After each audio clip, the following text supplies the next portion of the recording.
नमाज के दौरान इकामत की नीयत की तो अब इसका क्या हुक्म है। चुनांचे अगर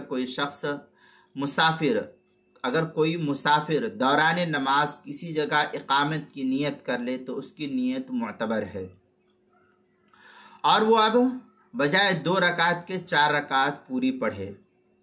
अलबत्ता अगर वो लाहिक था और इमाम के सलाम फेरने के बाद उसने इकामत की नीयत की तो अब उस नियत का एतबार नहीं, उसकी नमाज कसर अदा होगी। और अगर इमाम के फारिग होने से पहले इकामत की नियत कर ली है तो अब नमाज पूरी पढ़ेगा।